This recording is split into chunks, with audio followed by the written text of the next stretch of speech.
people here in the audience have made a mistake they wish they could take back? Yeah, we all have. In the late 1960s, early 1970s, a group of scientific oceanographers, government officials, and a private corporation which I won't name, but they've been in business for a good number of years, came up with an idea to use old car tires as an artificial reef. It's called Osborne Reef. They sunk roughly 1.5 million tires over 30 football fields of ocean floor in about 70 feet of water off Sunrise Boulevard. Now, if you're going to make a mistake, make a small one first. They made a big one. Now, this reef is an environmental disaster because when they put those tires together, they bundled them with a metal clip. And within 2 to 3 years, that clip disappeared, setting all those tires free. See, they only weigh 3 pounds underwater. And what you don't realize is the ocean is a powerful place. It picks those tires up and moves them. They are literally rolling over our reefs off the Florida coast. The only natural coral reefs in the United States. These tires are rolling over the reefs, and eventually with big enough storms, they're picked up and washed literally right up on the beach. So when this crazy German artist from Berlin contacted me and said he wanted to start collecting these tires and make an artificial project out of it, I said, "You're crazy. What do you know? You don't even scuba dive. All you've seen is pictures, and you don't live here." And yet, I knew this couldn't be done. The problem was just too big. We had no budget.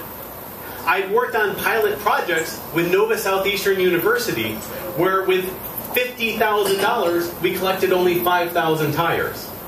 The state of Florida spent $2 million with the U.S. Navy, and they only collected 50,000 tires. And so instead of saying no, I gave them a shopping list. I told them I need a dive boat, I need a work boat with a crane to lift those tires, we're going to have to haul those tires to the dock. 2 weeks later, he sent me a picture of this boat. It's a 97-foot work boat. That crane can lift 6,000 pounds, which is about 250 tires. Will that do? I'm like, yeah. How did you do that? And it's his vision. He started talking to as many people as he could about his vision and what he wanted to accomplish. And that's when I snapped. Because I'm an executive coach. This is what I do for a living. I take people from where they are and get them to where they want to go. And so I decided to take Hannes on as a client, as a penance for my sin. And then I started wondering what was so motivating about it. Why did I care? And I just happened to be reading the book Drive by Daniel Pink. And he explains the levels of motivation. And he got me at level 3. Purpose, autonomy, and mastery. He gave me a clear purpose that we were going to build awareness about this reef. We're not going to be able to clean it up. Since he didn't scuba dive, he gave me complete autonomy over how I was going to do it. Because he didn't know. And because I've been scuba diving for 10 years, to depths of 200 feet, thousands of feet back in the caves in Gainesville, I knew that this was now a personal challenge for me and my ability to master.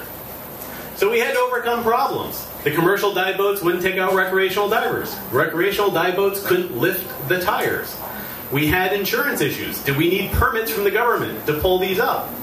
But when you have a vision, you just keep inspiring people. It's not the people who say no. It's finding the people that you can inspire.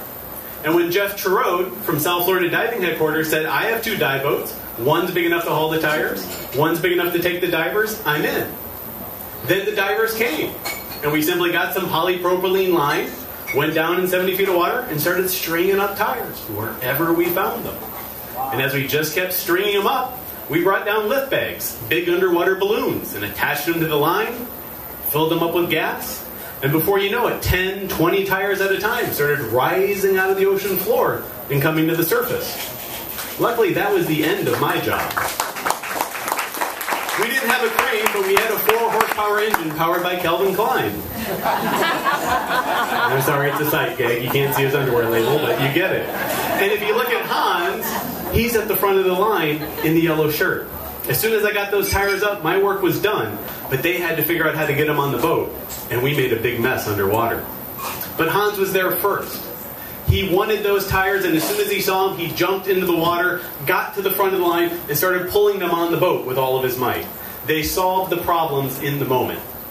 And even though we only got 80 out of those 250 tires, we got massive press.